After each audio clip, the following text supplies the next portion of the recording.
Saudara, kasus kekerasan terhadap anak bukanlah kali pertama terjadi dan mirisnya banyak orang terdekat yang tidak lain merupakan pelaku kekerasan. Lalu bagaimana kasus penganiayaan di balita di daycare Depok ini ke depannya memiliki pengawasan yang lebih optimal? Kita bahas dengan Komisioner Komisi Perlindungan Anak Indonesia atau KPAI. Sudah ada Mbak Diah Puspitarini. Selamat pagi, Assalamualaikum Mbak Diah. Selamat pagi Mbak Adisti. Kemudian juga ada psikolog anak, sudah ada Mbak Novita Tandri. Selamat pagi Mbak Nov. Selamat pagi Mbak Disti, selamat pagi Mbak Dia. Ya, saya betul-betul miris sekali dengan apa yang terjadi di daycare Wensen di kawasan Depok, Jawa Barat. Ini kita bahkan sudah melihat bagaimana videonya viral beredar di media sosial. Saya langsung ke Mbak Diah dulu. Mbak Diah, dari temuan KPAI apa saja yang ditemukan fakta-fakta soal Wensen School ini atau daycare ini? Ya, yang pertama daycare ini memang belum berizin ya. Belum berizin, kemudian juga belum ada monitoring serta pengawasan ataupun supervisi baik dari Dinas Pendidikan. Kemudian juga belum ada keterangan untuk pengurusan NIB ya, nomor berusaha. Kemudian yang ketiga, kami juga mendapati bahwa korban tidak hanya satu orang anak, dan sebenarnya sudah sejak dari pelaporan yang pertama itu kami sudah menghimbau barangkali ada warga ataupun juga orang tua yang menyekolahkan di daycare tersebut anak yang mungkin jadi korban. Karena memang di kasus daycare ini mungkin bukan yang pertama ya Mbak. Jadi sebelumnya itu juga pernah ada di tahun 2023 juga pernah ada dan kasusnya hampir sama. Satu tidak berizin, kemudian yang kedua juga korban lebih dari satu.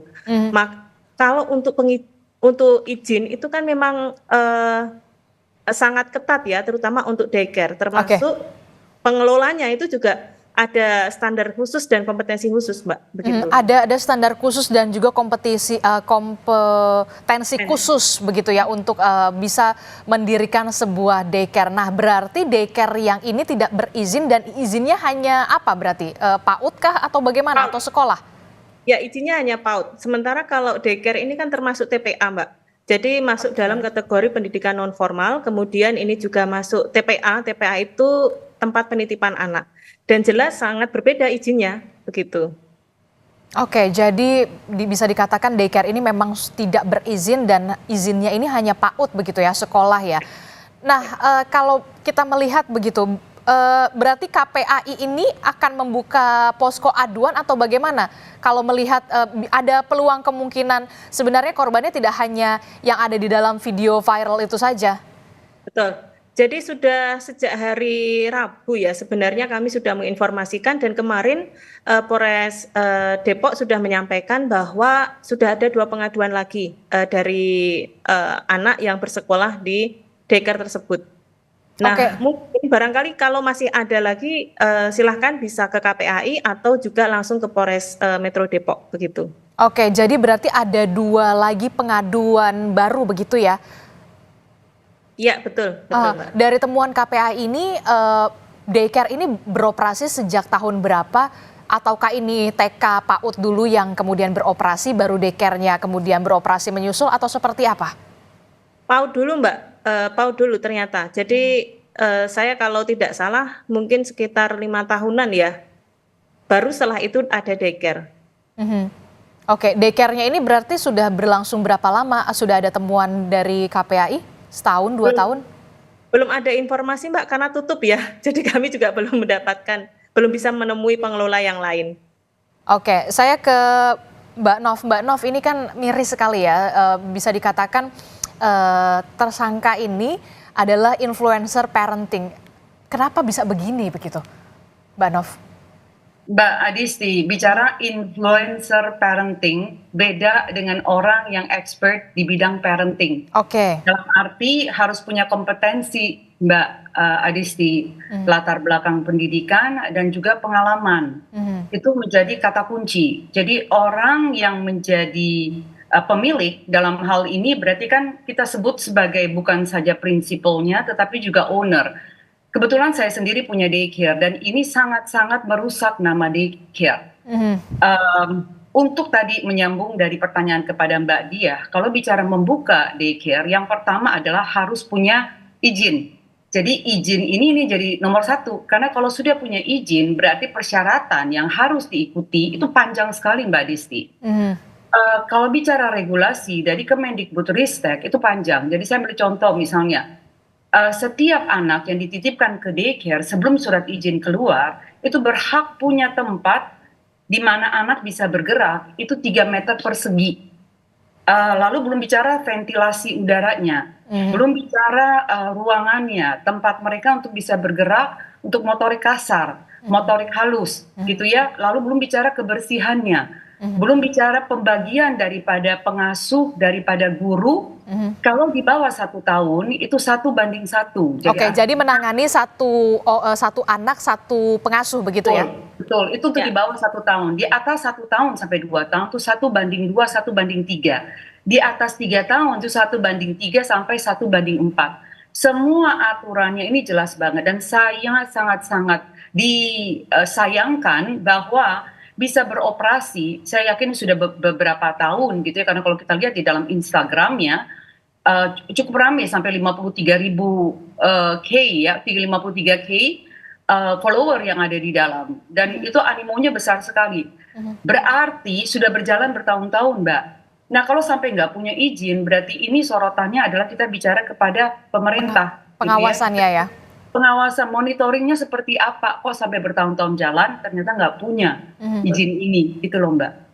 Oke, ini yang kemudian sangat miris begitu ya, bahkan followersnya di media sosial banyak sekali, berarti ini sudah sudah berapa lama, sudah bahkan mungkin lebih dari setahun begitu, dan siapa lagi yang kemudian menjadi korbannya, itulah yang kemudian menjadi tanda tanya, termasuk juga pengawasan dari Dinas Pendidikan ya.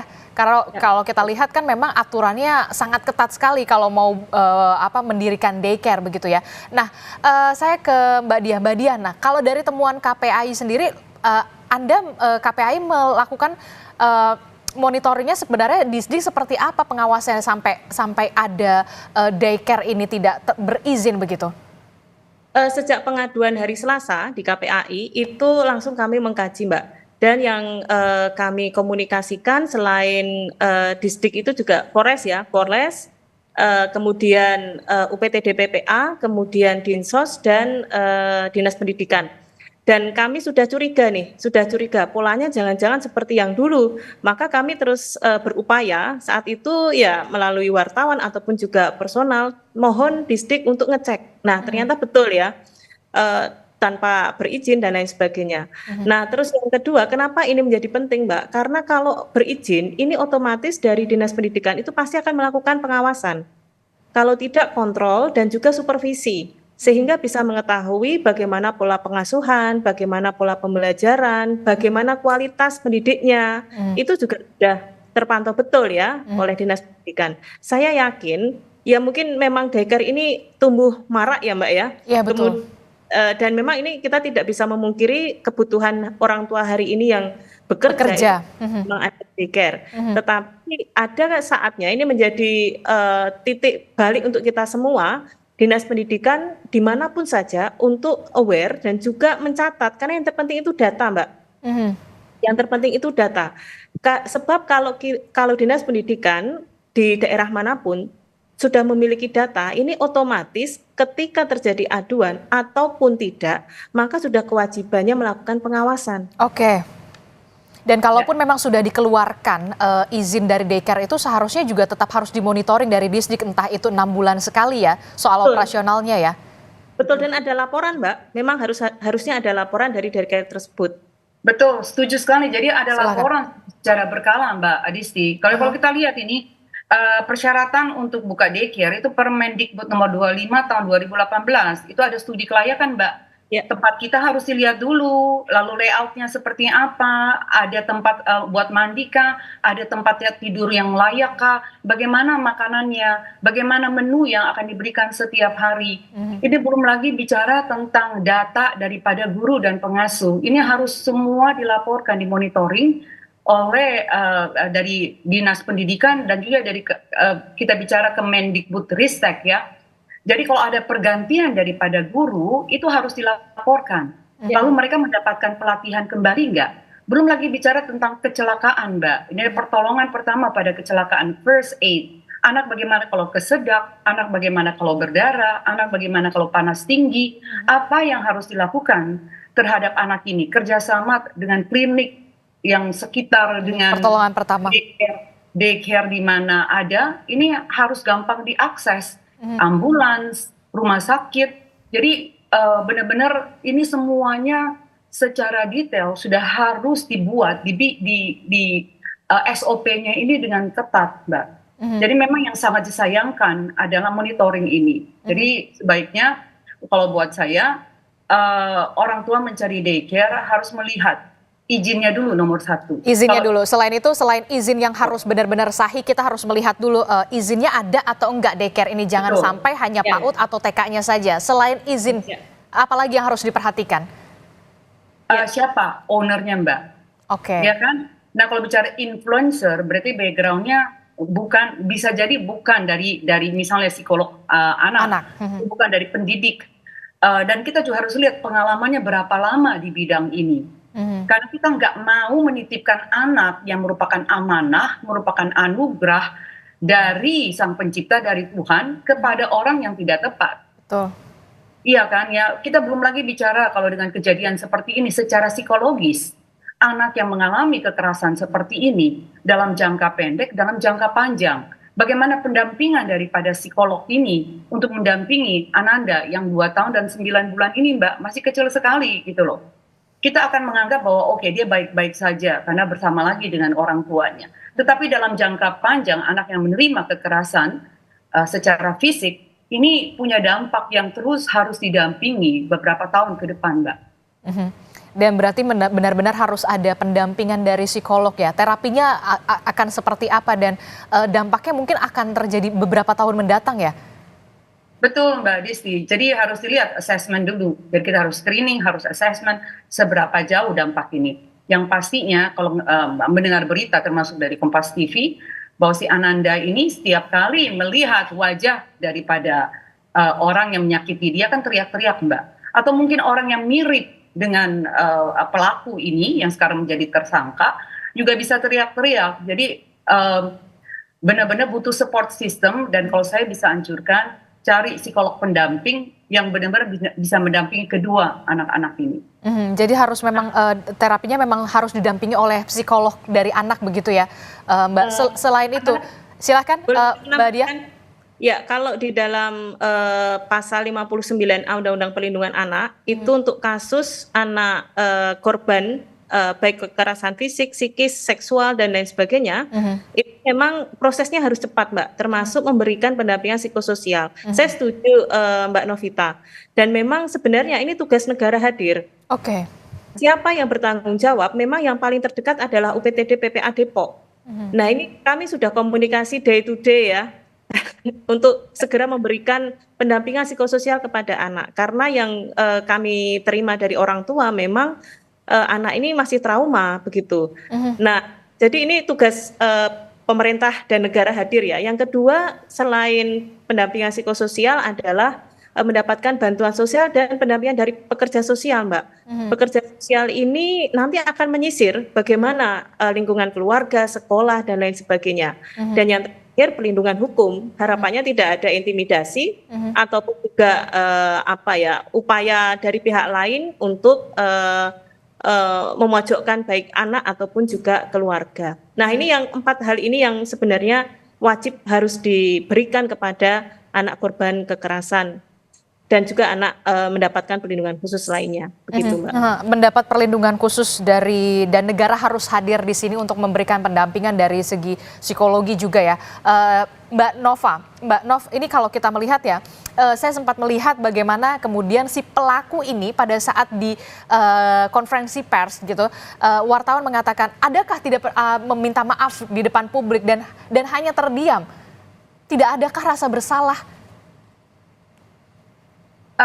Terlalu banyak faktor ya untuk melihat ke sana. Tapi kalau buat saya harusnya merasa sangat bersalah, apalagi kekerasan fisik terhadap anak yang lemah, yang tidak bisa membela diri gitu.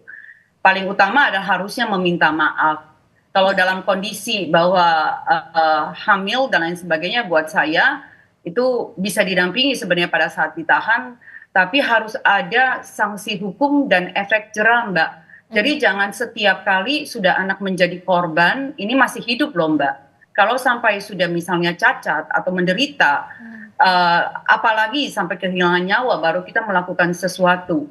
Jadi harus ada memang ketegasan dari pemerintah dan melakukan sesuatu pengawasan monitoring dari semua daycare yang ada. Kalau memang tidak punya izin, ya sebaiknya diminta untuk buat izin sehingga studi kelayakan, tempat, rasio anak, pengasuh dan pemilik ini memang betul-betul sesuai dengan standar yang sudah dibuat oleh Kemendikbudristek. Karena kalau tidak, saya yakin banyakkan korban ke depan. Karena kalau kita lihat ini kan keluar CCTV-nya dari gurunya kan, dari pengasuhnya yang justru udah nggak tahan gitu loh. Berarti sudah mengetahui sebenarnya. Tuh, dan bayangkan kalau ini semuanya kerjasama ada di dalam. CCTV ini kan tidak akan pernah keluar, Mbak. Tidak akan pernah bisa terlihat oleh orang tua. Ya ini kebetulan gitu loh. Alhamdulillah bisa keluar, Mbak. Kalau enggak, saya yakin artinya dari Mbak Dia sendiri yang mendapatkan laporan lagi, banyak ternyata korban-korban lain yang akhirnya bermunculan. Karena sudah curiga mungkin dari lebam-lebam atau saya nggak tahu ada gejala tanda-tanda yang memang terlihat dari anak-anak ini selama dititipkan di sana. Jadi sebagai pelajaran lah Mbak Adisti ya, Mbak Dia, buat kita semua, bahwa memang peran tugas tanggung jawab orang tua adalah mendidik, mengasuh, membimbing anak-anak ini, anak-anak kita yang merupakan amanah, belajar parenting, ilmu parenting, karena kita tidak punya ilmu ini pada saat punya anak. Jadi benar-benar kita mengetahui apa yang harus dilakukan. Kalau bagi saya, orang tua tetap menjadi pendidik pertama dan terutama bagi anak-anak kita. Orang tua tetap harus menjadi pendidik pertama terhadap anak-anaknya begitu ya. Saya betul-betul sedih dan juga miris sekali ketika melihat berita ini begitu. Karena kan kalau kita melihat ya kan ibu bekerja ini memang seharusnya memang menitipkan ke daycare ini dengan penuh kepercayaan begitu ya. Dan itulah yang kemudian sangat disayangkan, kepercayaan itu ternyata benar-benar dihianati dengan adanya visual seperti itu begitu ya. Dan terakhir Mbak Diah, apa yang harus dievaluasi dari segi pemerintah dan negara ini memang harus hadir? Baik, ini kesempatan juga saya ingin menyampaikan Mbak Adisti bahwa temuan di KPAI di tahun 2023 anak korban kekerasan fisik, psikis, dan seksual ini untuk usia 0 sampai 5 tahun itu hampir menyentuh angka 1.000 lebih ya. Nah, kenapa hal ini bisa terjadi? Karena anak-anak usia PAUD atau balita atau usia 0 tahun mungkin mereka belum paham bahwa apa yang dialami itu adalah kekerasan.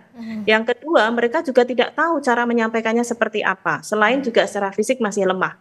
Dan kami sangat prihatin karena jumlah anak usia balita yang menjadi korban kekerasan fisik, psikis, dan seksual itu jauh lebih tinggi daripada anak usia SD, SMP, ataupun SMA.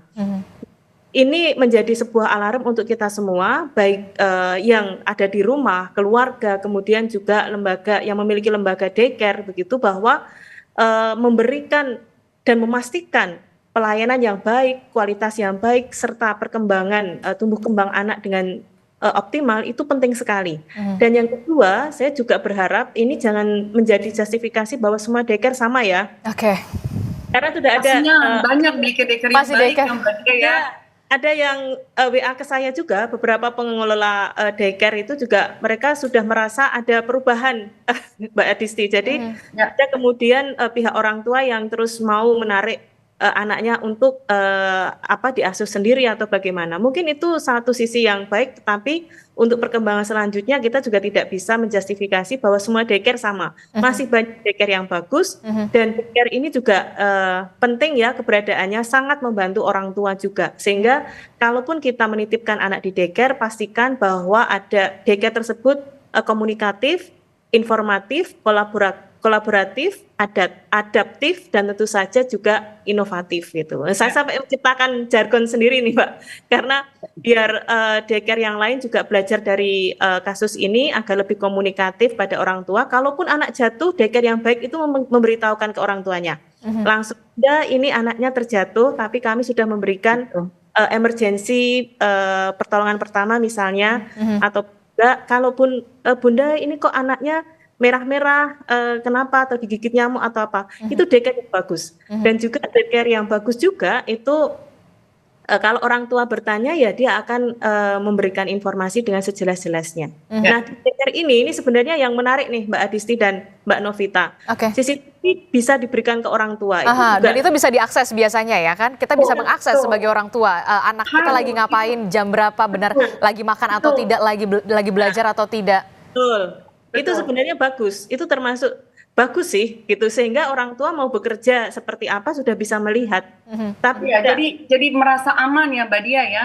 Tidak kadang-kadang orang tua kadang-kadang tidak punya pilihan Mbak Dia ya, Mbak Disti, tidak punya pilihan, nggak punya support system.